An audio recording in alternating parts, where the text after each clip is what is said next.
देश में कोरोना संकट के बीच में अस्पतालों का संकट भी बरकरार है, ऑक्सीजन का संकट भी है, बेड्स मिलने में भी समस्या है। ऐसे में बहुत से अस्पताल ये कह रहे हैं कि अपने मरीज को अगर आप लेकर के आइए तो अपनी ऑक्सीजन साथ लेकर के आइए। कोरोना की गंभीर स्थिति के बीच में देश में क्या हालात हैं, केंद्र की क्या तैयारी है, राज्यों की क्या तैयारी है, ये तमाम रिपोर्ट्स हम आपको दिखाएंगे। शुरुआत करते हैं दिल्ली के LNJP अस्पताल से, जहां ऑक्सीजन की कमी की वजह से मरीजों को भर्ती करने से ही फिलहाल मना कर दिया गया है। सबसे पहले आप ये तस्वीर देखिए, ऑटो में एक मरीज की कितनी खराब हालत है और किस तरह से ये इलाज के लिए तरस रहे हैं और इलाज की वजह से यहाँ पर जो तबीयत है वो और ज्यादा खराब होती जा रही है। आज 8वां दिन है और आज एकदम हम कहाँ लेके भागेंगे अपनी माँ को। कह रहे ऑक्सीजन खत्म हो गया, 1 घंटे के अंदर आधा 1 घंटा चलेगा बस ऑक्सीजन। सडनली ये कह रहे हैं कि क्या नाम है, आप ICU बेड का इंतजाम कर लो। मैडम मैं कोई डॉक्टर हूँ या मैंने कोई नर्सिंग होम खोल लगाया जो मैं ICU बेड लगा लूँ? मैडम कहाँ लगाऊँ? यही करेंगे मैडम या मेरा ऊपर वाला करेगा? मैडम मेरे पिताजी को मैं यहाँ पे लेकर आया था, उनका कोविड पहले भी नेगेटिव आया था। यहाँ पर 7 घंटे 8 घंटे के लिए वो इमरजेंसी में थे, वहाँ पर उनको ऑक्सीजन मिल रही थी बिकॉज मैं भी साथ में था। मैं देख रहा था, नॉनस्टॉप ध्यान रख रहा था। रात को 10 साढ़े 10 11 बजे उनकी एडमिशन हुई है, वार्ड में भेजा है and within 1 hour 5 minutes आ जाता है कि रेस्पिरेटरी फेलियर, उनकी डेथ हो गई। ऐसा कैसे हो सकता है जब 8 घंटे वो ठीक थे। यूपी की राजधानी लखनऊ के शेखर अस्पताल के बाहर मरीजों के परिवार वाले परेशान हैं। पिता की मौत 17 अप्रैल को हुई थी। 14 तरह की जांच की गई, 14 तरह के टेस्ट किए गए, लेकिन अस्पताल में कोई रिपोर्ट भी नहीं दिखाई गई। जी न्यूज की टीम को देख करके शेखर अस्पताल के मैनेजमेंट के लोग बाहर आए और परिवार को सभी रिपोर्ट्स देने की बात की। विशाल पांडे की रिपोर्ट। लखनऊ में इस वक्त हम शेखर अस्पताल के बाहर मौजूद हैं और यहाँ पर कई जो लोग हैं जिनके परिवार वाले यहाँ पर भर्ती हैं, चाहे वो कोविड के मरीज हो या नॉन कोविड के, वो परिवार वाले क्या कह रहे हैं उनसे बात करते हैं। क्या नाम है आपका? मेरा नाम एडवोकेट गोविंद मिश्रा है। गोविंद मिश्रा, क्या आप कहना चाह रहे हैं? भाई साहब मैं सिर्फ इतना कहना चाह रहा हूँ, 16 तारीख को मैंने अपने पिताजी को यहाँ पे टाइफाइड की दिक्कत थी, उनको यहाँ मैंने एडमिट कराया क्योंकि उनकी सांस फूल रही थी। जब मैंने यहाँ लाके काफी प्रयास से उनको एडमिट कराया तो यहाँ पे OPD में सिर्फ एक डॉक्टर बैठा हुआ था। वो डॉक्टर ना उनको देख रहा था ना कुछ कर रहा था, दूर से देख के उसने दवाइयां लिखी। दवाइयां लिखने के बाद उसने मुझसे कहा 15,000 रुपया जाके जमा कर दीजिए। मैंने आके यहाँ 15,000 रुपया जमा कराया। उसके 1 घंटे बाद इन्होंने ले जाके मुझे ऊपर कमरा दिया। कमरे में कोई फैसिलिटी नहीं थी, सिर्फ ऑक्सीजन लगा हुआ था, ना AC चलती है उस कमरे की ना कुछ चलती है। उसके बाद मैं लगातार यहाँ डॉक्टरों से कहता रहा इलाज कर दीजिए, चेस्ट वाले डॉक्टर को बुला दी, किसी को नहीं बुलाया। सिर्फ मुझसे यहाँ पे 57,000 रुपए जमा करा लिए, जिसका ये बिल मेरे हाथ में है, ये शेखर हॉस्पिटल का ही। और मैं जब उसके बाद 17 तारीख को मेरे पिताजी जब खत्म हो गए, इन्होंने इलाज नहीं किया उनका, उसके बाद मैं इनसे लगातार यहाँ रिपोर्टें मांग रहा हूँ। इन्होंने कहा सुबह 8 बजे रिपोर्ट आएगी। जब मैंने 16 को एडमिट कराया तो कहने लगे 17 को सुबह 8 बजे रिपोर्ट आपको मिलेगी। जब मैंने 8 बजे कहा तो मुझसे कहने लगे शाम को 4 बजे मिलेगी। करते करते 7:30 8 बजे मेरे पिताजी खत्म हो गए, मगर आज तक इन्होंने रिपोर्ट नहीं दी। 14 टेस्ट इन्होंने करवाए, उसकी एक भी रिपोर्ट अस्पताल ने नहीं दी, ऐसा आरोप ये लगा रहे हैं। ये यहाँ का एक हॉस्पिटल है, या हम जो यहाँ के कुछ लोग खड़े हैं उनसे बातचीत करने की कोशिश करेंगे। सर क्या हुआ इनकी प्रॉब्लम ये बताएंगे तब तो हम बताएं। पहले सुन लीजिए, पहले मेरी बात सुन लीजिए। CPR भी हमने नहीं दी थी। अरे तो सुन तो लीजिए मेरी बात, पूरी बात मेरी भी सुनिए, खाली आपकी नहीं सुनी जाएगी। तो उस दिन भी आप उसने मुझसे कहा था सुबह 8 बजे रिपोर्ट मिलेगी। देखिए यहाँ पर अस्पतालों की ये स्थिति है, मीडिया पहुंचती है तो उसके बाद रिपोर्ट देने की बात की जाती है। कम से कम यहाँ पर इन लोगों को अब जब इनके पिता की डेथ हो चुकी है उसके बाद RT-PCR रिपोर्ट यहाँ पर दी जा रही है। अब दिल्ली के मॉडल टाउन के एक अस्पताल की रिपोर्ट आपको दिखाते हैं। परिवार वाले परेशान हैं, ऑक्सीजन का इंतजाम खुद करना पड़ रहा है, बावजूद इसके जान बचाने की कोई गारंटी नहीं है। कुछ लोग सवाल ये कर रहे हैं कि कौन सी सरकार को वोट दें कि जो ऑक्सीजन मुहैया कराए, इनकी जान बचाए। परेशानी लगातार बढ़ती जा रही है।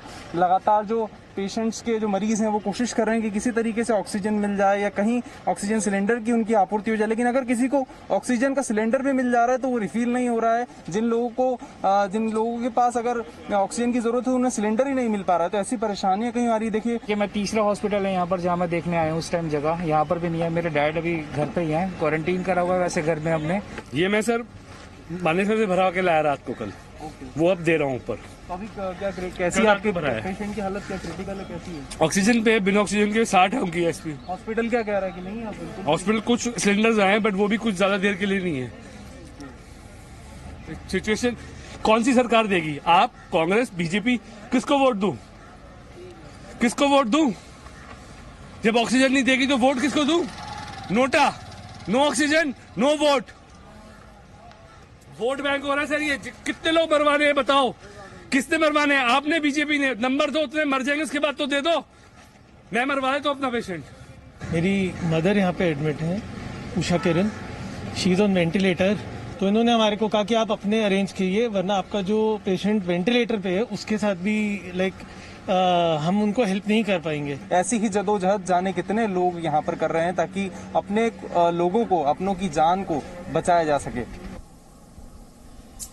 मुंबई के वैक्सीनेशन सेंटर में वैक्सीन खत्म हो गई है। महाराष्ट्र सरकार का दावा है कि BKC jumbo vaccine centre Maharashtra का सबसे बड़ा सेंटर है और अब इस जंबो सेंटर के बाहर पोस्टर लगे हुए हैं जिन पर लिखा हुआ है कि वैक्सीन आउट ऑफ स्टॉक।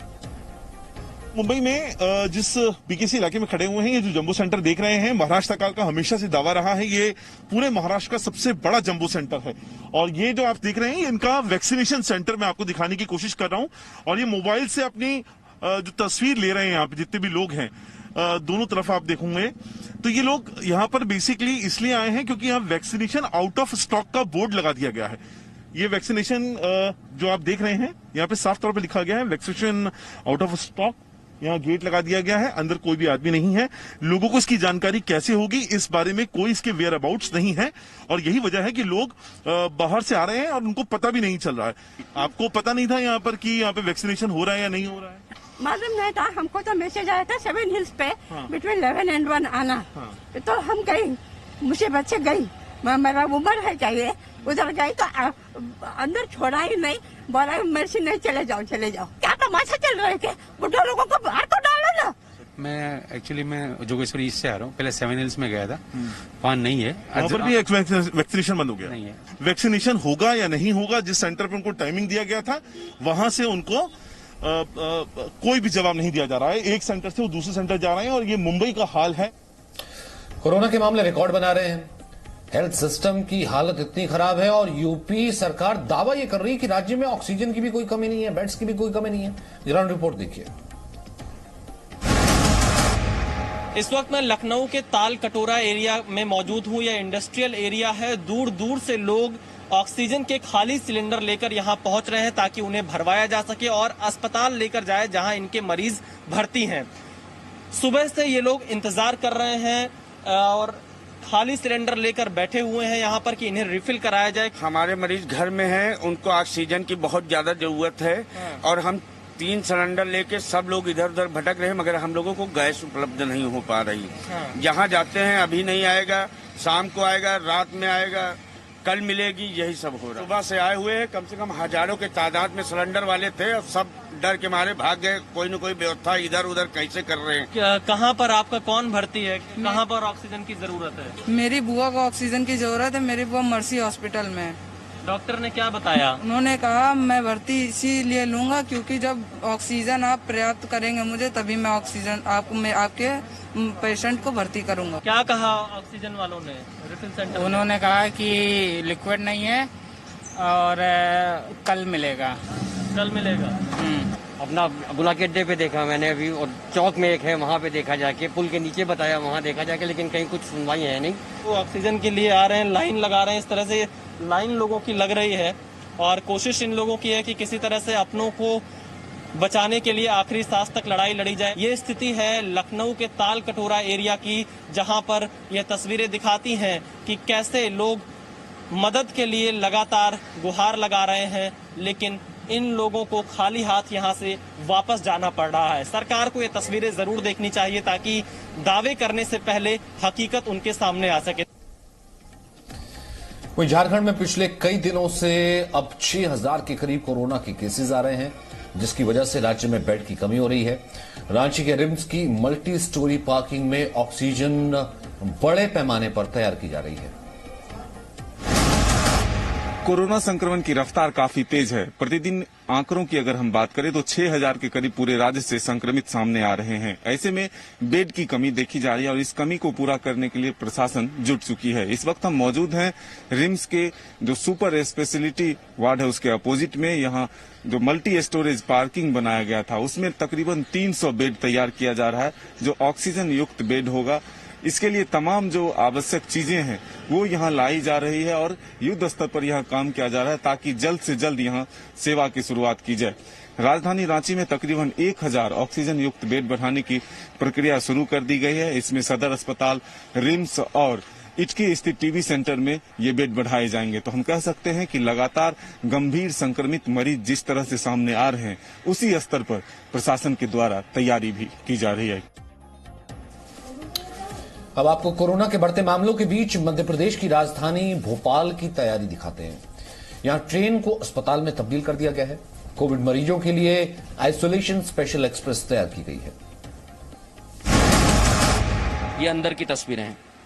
यहाँ पर हर एक दवाई जो जरूरी है, मास्क है, ऑक्सीमीटर है, उसके बाद टेम्परेचर चेक करने की मशीन है, यहाँ तापमान को मापा जा सकेगा और जो विटामिन सी की टैबलेट्स हैं, पैरासिटामॉल है, जो दवाइयां लग रही हैं और उसी के साथ साथ पीपी किट्स मौजूद है ताकि जो भी यहाँ पर काम करने वाले कर्मचारी होंगे, डॉक्टर्स का साथ निभाएंगे, उनके ऊपर जिम्मेदारी होगी। आपके साथ और लगभग कितने लोग होंगे?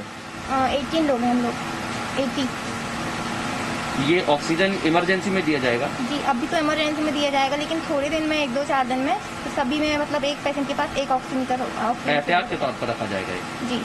मैं एक चीज और आपको जानकारी देना चाहूंगा कि ये कोच जो है अभी 320 बेड यहाँ पर बनाए गए हैं। 20 कोचेज में 300 से ज्यादा बेड की सुविधा उपलब्ध की गई है ताकि 300 मरीज एकाएक यहाँ पर पहुंच सकें। और अगर मरीजों की संख्या बढ़ेगी तो हो सकता है कि हम ऐसे और कोचेज देखें। भोपाल में जो तस्वीर हमें नजर आ रही है पश्चिम मध्य रेलवे की, वो कोशिश है और इस कोशिश को सफल करने के लिए सभी जुटे हुए हैं। तो ऐसा नहीं है कि कोरोना से लोग सिर्फ अपनी जान गंवा रहे हैं। हर दिन के आंकड़ों की बात करें तो हजारों लाखों लोग ऐसे भी हैं जो ठीक भी हो रहे हैं। वैभव की रिपोर्ट। राजधानी दिल्ली के सरकारी और प्राइवेट अस्पतालों में अब भी ऑक्सीजन और बेड्स की किल्लत हो रही है, जिसकी वजह से आम लोगों की परेशानी और ज्यादा बढ़ गई है। इस वक्त हम मौजूद हैं दिल्ली के एक बड़े अस्पताल LNJP अस्पताल के बाहर। यहाँ की मैं आपको तस्वीरें दिखाऊं तो यहाँ पर जो 1500 बेड्स हैं वो पूरी तरीके से फुल हो चुके हैं। लेकिन एक राहत भरी खबर जो मैं आपको बताऊं कि किस तरीके से जो पेशेंट्स हैं वो लगातार डिस्चार्ज भी होते जा रहे हैं। बीते 24 घंटों में 81 पेशेंट्स रिकवर होकर ठीक भी हुए हैं। कल मेरा पेशेंट आया है, हमारे जीजा जी हैं, वो पेशेंट है यहाँ पे। कल कैसे भी करके हमने एडमिट करवाया। इस हॉस्पिटल का बहुत बहुत धन्यवाद कि उन्होंने अंदर लिया, ऑक्सीजन दिया, सब कुछ किया। ठीक है, ऐसे ही बहुत सारे हॉस्पिटल्स हैं। बीमारी से तुम्हें खुद लड़ना है, इसमें कोई मेडिसिन तुम्हें कुछ नहीं मिलनी। जितना विल पावर अपने स्ट्रॉन्ग रखे उतना जल्दी तुम घर आ जाओगे। लगातार पेशेंट्स भी डिस्चार्ज होते जा रहे हैं। जो होम आइसोलेशन में है वो भी ठीक हो रहे हैं और ऐसे अस्पतालों में जो लोग भर्ती हैं वो भी ठीक हो रहे हैं। इस अस्पताल से बीते 24 घंटों में 81 पेशेंट भी ठीक होकर घर गए हैं। तो ये एक राहत वाली खबर है। ऐसे कई और अस्पताल हैं जहाँ पर लगातार जो पेशेंट्स है वो रिकवर हो रहे हैं। ऐसे में हमें उम्मीद नहीं छोड़ना चाहिए कि किस तरीके से लोगों के ठीक होने की जो दर है, रिकवरी रेट भी अब ठीक होता जा रहा है और एक उम्मीद रखेंगे तभी जो है और जो मामले हैं वो कम होते जाएंगे। यानी कि इतनी नकारात्मक चीजों के बीच में, इतनी नकारात्मक खबरों के बीच में कम से कम एक उम्मीद की किरण ये कह सकते हैं कि अगर 3 लाख से ऊपर मामले आ रहे हैं तो कम से कम 10 से 20 हजार लोग अगर पहुंच रहे हैं हॉस्पिटल्स, उतनी संख्या जरूर है जिसे हम देखते हैं और हम पैनिक कर जाते हैं। लेकिन एक बहुत बड़ी संख्या है जो कि ठीक भी हो रही है, होम आइसोलेट भी है। उम्मीद करते हैं कि सब कुछ जल्द ठीक होगा। एक छोटे से ब्रेक के लिए रुक रहे हैं। Presenting B News app available on Google Play and App Store. Download it now.